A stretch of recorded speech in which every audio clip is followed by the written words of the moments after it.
Radio UNAM es un medio que promueve el diálogo, la diversidad y la libertad de expresión en un marco crítico y respetuoso. Los comentarios expresados a lo largo de su programación reflejan la opinión de quien los emite, mas no de la radiodifusora. Hipócrates 2.0. Nutrición. Bioética. Estrés. Vacunación. Salud. El Programa Universitario de Investigación en Salud y Radio UNAM presentan Hipócrates 2.0. Investigación y vanguardia en salud.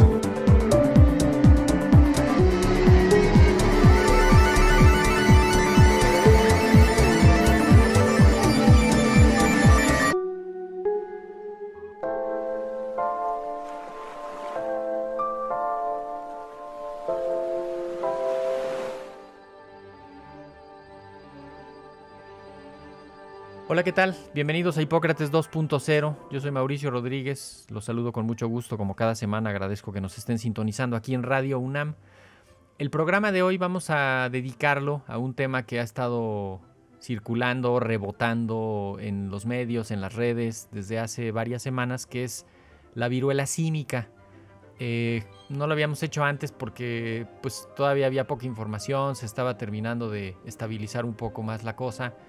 Y decidimos hacerlo, y vale la pena hacer la aclaración que este programa lo estamos grabando el viernes 10 de junio con la información que tenemos hasta hoy, así que seguramente algo ha cambiado para cuando se transmita, pero de cualquier manera la idea central la queremos poner aquí en claro, y para eso invitamos a la doctora Brenda Crabtree, que ya ha estado con nosotros en alguna ocasión previa. Ella es médica cirujana, especialista en medicina interna y subespecialista en enfermedades infecciosas. Es profesora de alta especialidad, miembro del Sistema Nacional de Investigadores, nivel 2, y trabaja como investigadora en el Departamento de Infectología del Instituto Nacional de Ciencias Médicas y Nutrición, Salvador Subirán. Así que, pues lo primero es darte la bienvenida, Brenda. Muchísimas gracias por aceptar la invitación. Hola Mauricio, muchísimas gracias por la apertura a este tema. Ya te había yo dicho desde hace semanas, hay que hacer un programa, pero efectivamente valía la pena que nos esperáramos, y qué bueno que haces esta aclaración, porque justo antes de que iniciáramos este programa estábamos hablando de que es muy malo hacer predicciones en las pandemias y en las enfermedades infecciosas y brotes.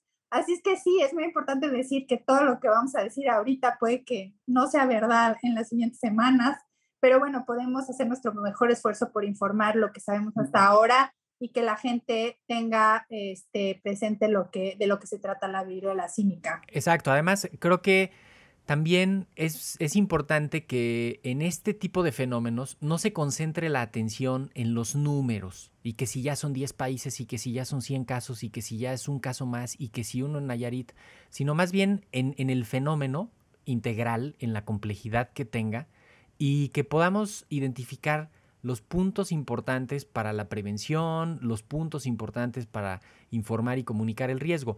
Por ahí es por lo que podríamos empezar. ¿Por qué no nos ayudas a entender qué es la viruela símica, de dónde viene y qué tiene que ver con la viruela humana, que ese sí es el fantasma, porque pues es la única enfermedad que hemos erradicado por completo, y de pronto se asoma esta viruela de los monos? ¿Qué onda?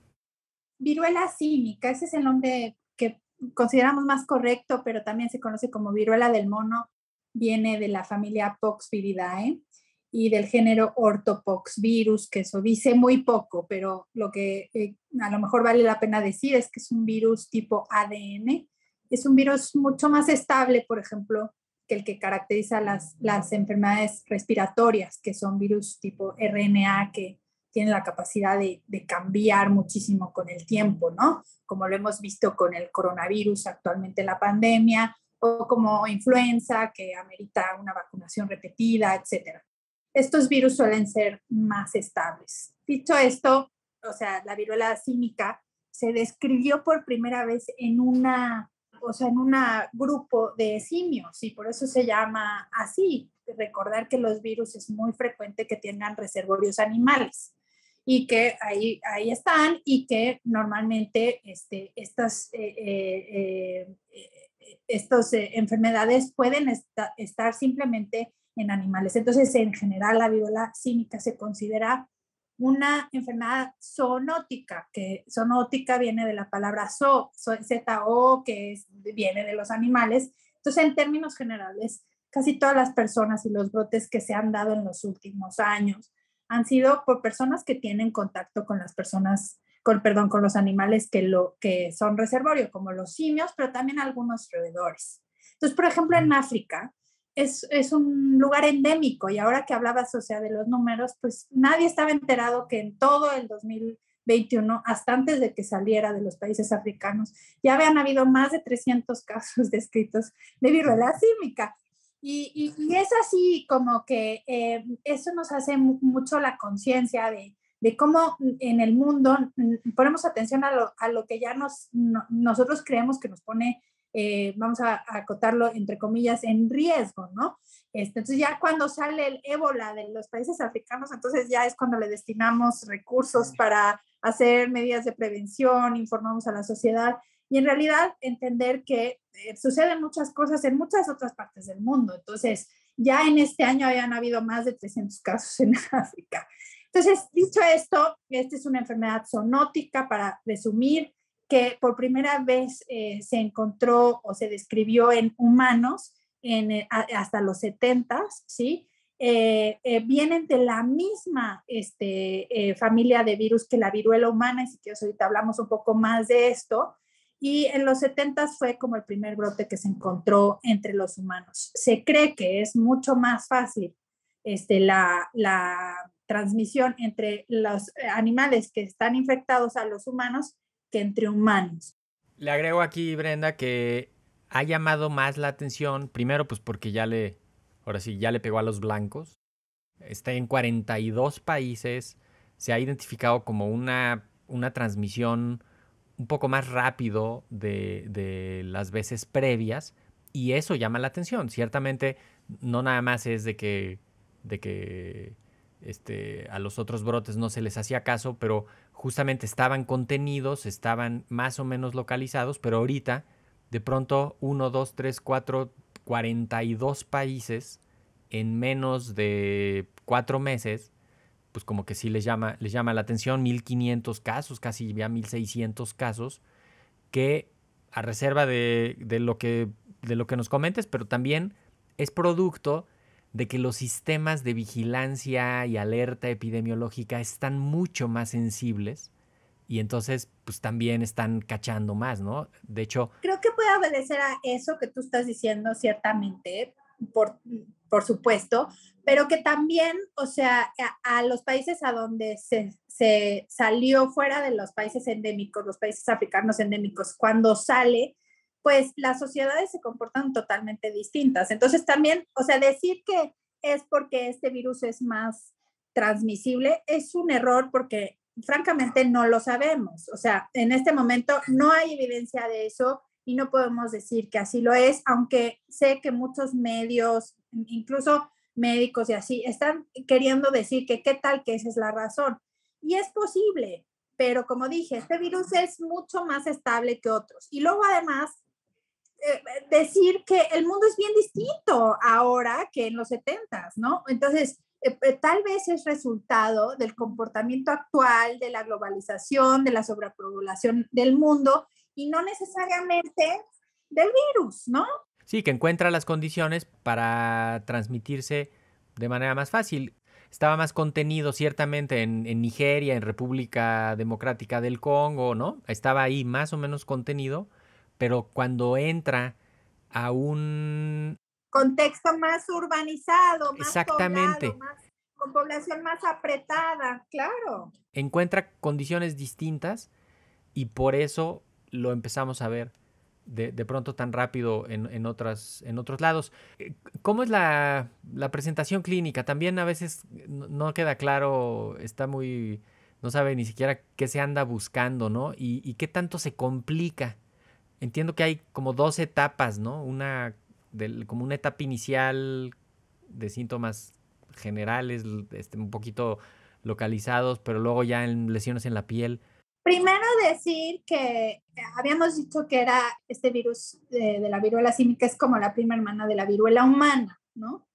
Y la viruela humana es la primera enfermedad que, o sea, se erradicó por completo gracias a la vacunación. O sea que sí decir, yo soy una súper pro vacunas, y esa es una prueba de que logramos erradicar por completo una enfermedad. En México se dejó de aplicar esta vacuna en 1972 y así más o menos en los 70 en toda América Latina. El cuadro clínico es un cuadro clínico mucho más leve que, por ejemplo, la viruela humana, pero consta de lo siguiente. Normalmente tiene un periodo de incubación que es variable entre 7 y 21 días, con un promedio de 2 días desde que se tiene el contacto, y normalmente va acompañado de un pródromo. Esto del pródromo es un concepto importante que quiere decir que previo a que salen las lesiones en piel, las personas en su mayoría, cercana al 90%, tienen fiebre y en el 70% tienen linfadenopatía, ganglios inflamados, ¿sí? Escalofrío, malestar general, y como a los 3 días viene la erupción. La erupción puede ser en cualquier lado. Primero son como unos granitos, luego se hacen una como bolsita de agua, una vejiga, ¿no? Una vesícula, y después esto se abre y se hace costra. Estas lesiones son las que particularmente son infecciosas. De hecho, para hacer el diagnóstico se toma de ahí una muestra y es donde se amplifica y se hace un PCR, como el PCR que conocemos del Para COVID. buscar los genes del virus. Exacto, ahí para eso vemos también las partículas virales del virus, ¿no? Pero también es importante tener la sospecha clínica. Entonces, decir que alguien que estuvo en contacto con una persona que fue positiva o que ha viajado recientemente, pues la sospecha clínica debe de ser súper, súper, súper alta, ¿no? Entonces, veo que hay 2 momentos de posible contagiosidad.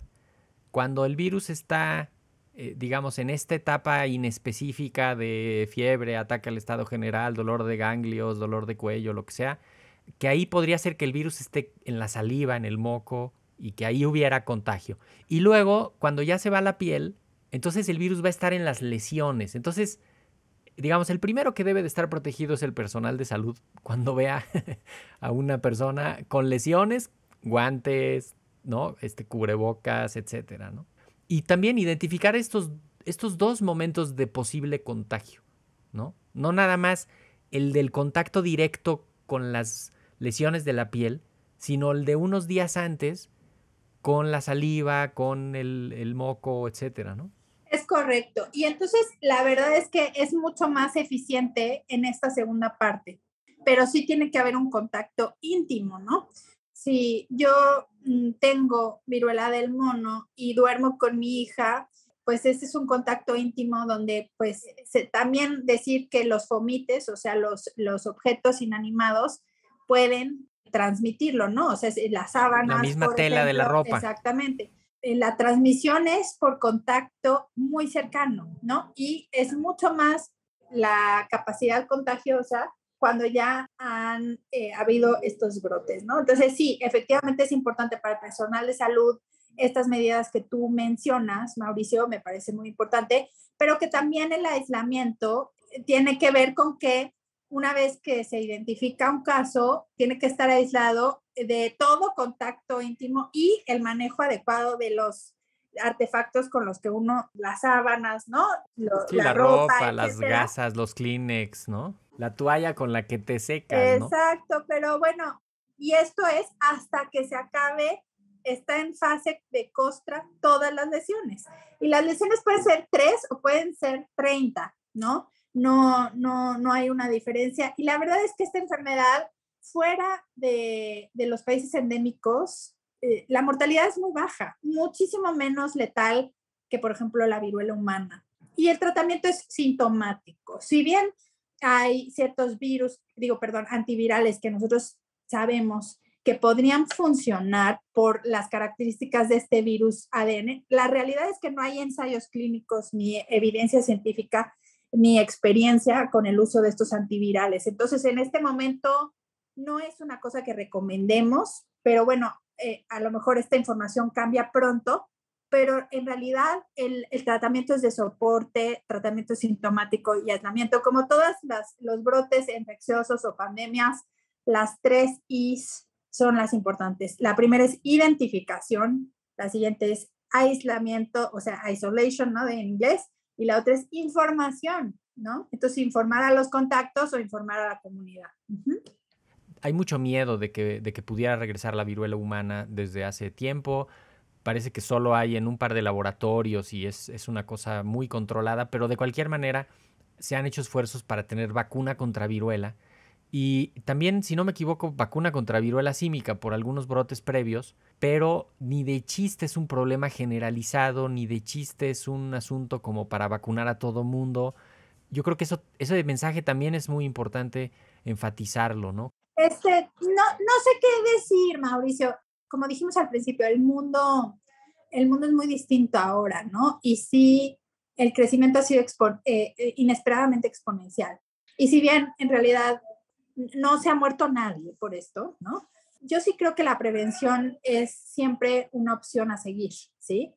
Entonces, yo no vería mal que se explorara la posibilidad de dar vacunación a quienes han estado en contacto, por ejemplo. Y entonces, en algunos países... Ya lo están haciendo, ya lo están haciendo. En Canadá ya lo está haciendo. Decir ¿no? que la vacuna contra la viruela, esta que comenté que dejó de aplicarse en los 70s aquí en México, sí se sabe que tiene una efectividad buena, más allá del 85%, que es excelente para una enfermedad infecciosa, que me acuerdo que cuando ahorita hablábamos de lo del COVID, la gente no quería que hubiera efectividades por debajo del 95%, pero nosotros que manejamos este tema, la realidad es que por arriba del 60% es una vacuna muy buena, porque normalmente pues lo que te hace es que te evita las formas graves y la muerte, ¿no? Entonces, esta vacuna podría ser de utilidad y en algunos países lo que se está haciendo es quienes hayan ya estado en contacto después de una exposición,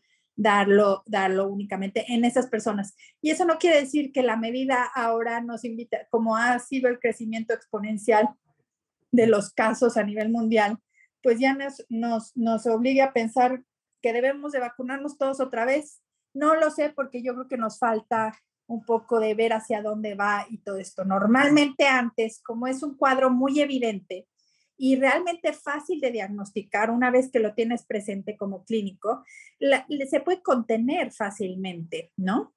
Entonces, en realidad, no sé qué tanto tendremos que utilizar este medio de prevención como la vacuna y no solamente hacer medidas de contención, ¿no? Bueno, varios países ya la están usando para grupos para personas pero porque de alto la tienen, riesgo. ¿me entiendes? La tienen, pero digamos, en países como el nuestro y en muchos de Latinoamérica que no la tienen, vale la pena producirla. Yo creo que ahorita es pronto, ¿no? Se ha dicho que varios de los casos se han vinculado y se ha encontrado que son en hombres que tienen sexo con hombres.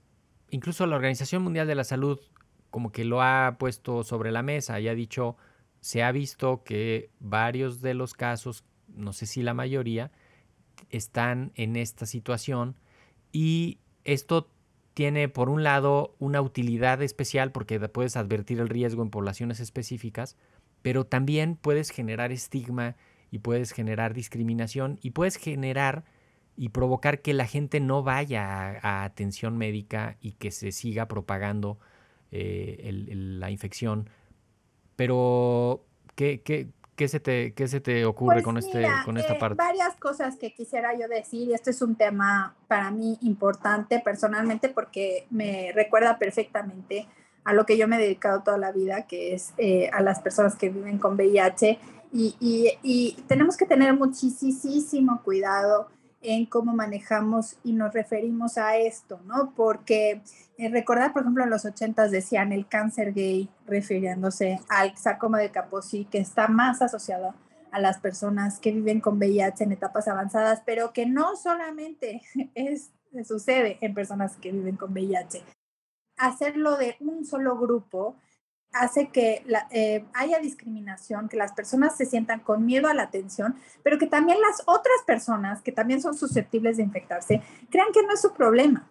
Y eso fue lo que pasó también en los 80s, o sea, no había responsabilidad de los gobiernos para atender lo que llamaban el cáncer gay, porque decían, no, pues este es un problema de una minoría que a mí me vale, ¿no? Pero sí decir que en este momento es la población más afectada, y eso no quiere decir que no vaya a afectarse otras poblaciones, ¿no?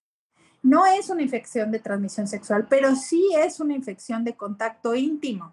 Puede estar relacionada al contacto sexual porque el contacto sexual es en sí un contacto íntimo, ¿no? Usando la terminología diferente o correcta, creo que sí podemos hacer la diferencia.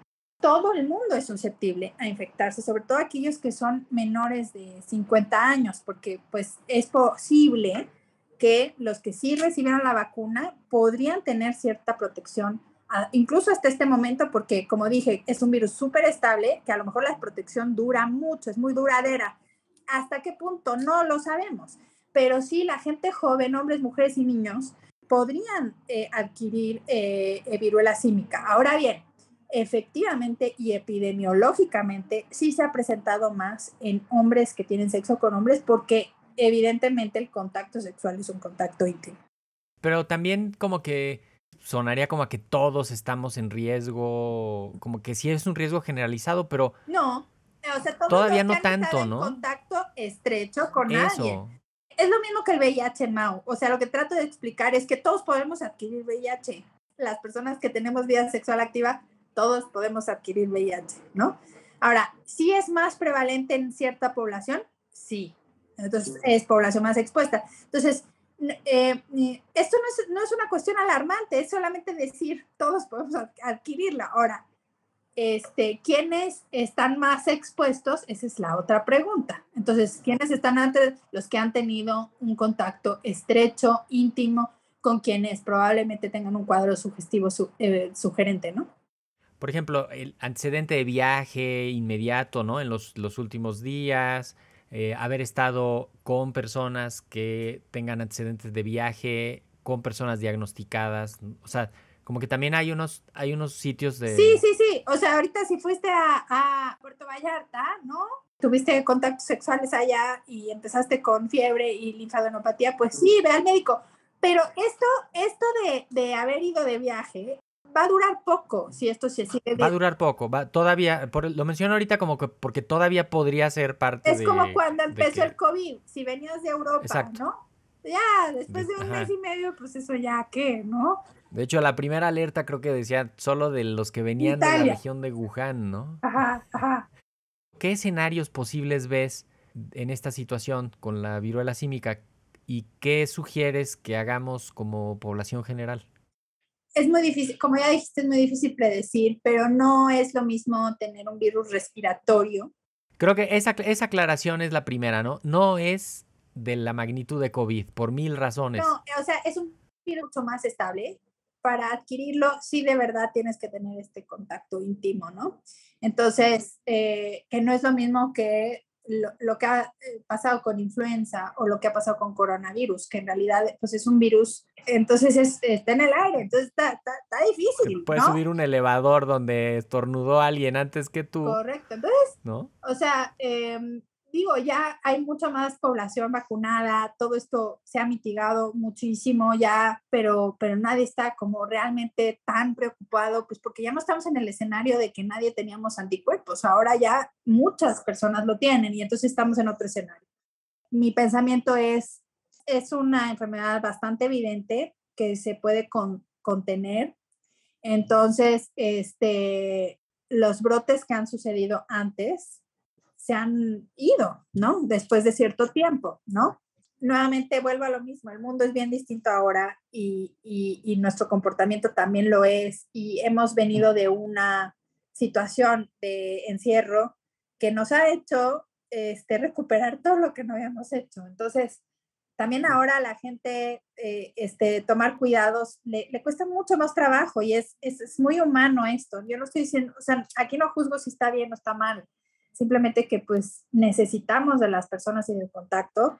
Y entonces, pues sí, representa una dificultad y tal vez este brote obedece justo a eso, ¿no? Que necesitamos nuevamente el contacto. Entonces, yo estaría más bien como sociedad, los invito a estar atentos a la información, a buscar fuentes confiables, ¿no? Es una bonita metáfora, ¿no? Como después de este encerrón de COVID viene una enfermedad que es propiamente del contacto íntimo, ¿no? Después de que nos dijeron, no te veas con nadie, no te juntes con nadie, la sana distancia, aíslate, y luego lo que viene es una de estas, me parece muy simbólico. Sí, ¿no? Pero ojo, yo no quiero, no sabemos si esto se va a hacer una pandemia, ¿no?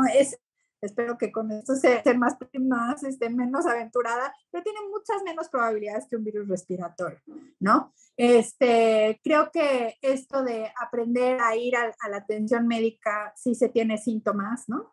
Es súper valioso, es algo que tenemos, y tenemos que educar a los proveedores de salud de primer contacto para que sepan qué hacer y sobre todo para aislar a las personas. Entonces, yo a los que nos están escuchando los invitaría a no apanicarse, a decir que tenemos herramientas para que esto no vaya mal, ¿no? Y estar pendientes de la información confiable y los avances en cuanto a la cuestión científica del tipo de virus que es, cómo se comporta y todo, ¿no? Por ejemplo, nos faltan estudios en líquido seminal y vaginal, como para realmente determinar si por esta vez este virus sí se transmite por vía sexual, porque sí llama la atención la afección principalmente por contacto sexual. Entonces, hasta entonces no podemos decir gran cosa, ¿no? Pero sí, se tiene que estudiar. Entonces, yo estaría más bien, no se alarmen, creo que si tienen síntomas tipo de los pródromos, hay que ir al médico, cuestionarle al médico si eso no podría estar relacionado, ojo con lo de los viajes y estar atentos a la información. No sé, yo creo que con eso. Perfecto, pues con eso cerramos. Brenda Crabtree, investigadora en el Departamento de Infectología del Instituto Nacional de Ciencias Médicas y Nutrición. Muchísimas gracias por haber estado nuevamente en Hipócrates 2.0. Te vamos a volver a invitar pronto. Encantada, muchísimas gracias y gracias a todos por escucharnos hoy. Perfecto, muchas gracias. Y bueno, pues con esto nos vamos. Esto fue todo por hoy. Yo soy Mauricio Rodríguez. Sigan en sintonía de Radio UNAM. Esto fue Hipócrates 2.0. Muchísimas gracias. Los esperamos la próxima semana. Agradecemos al Dr. Samuel Ponce de León, coordinador del Programa Universitario de Investigación en Salud y coordinador académico de esta serie.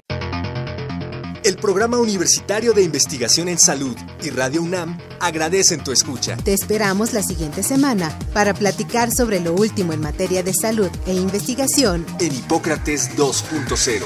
Investigación y vanguardia en salud. Se despiden de ti en la producción Patti Gamboa, Héctor Castañeda y Alejandra Gómez. Hipócrates 2.0. Radio UNAM. Experiencia sonora.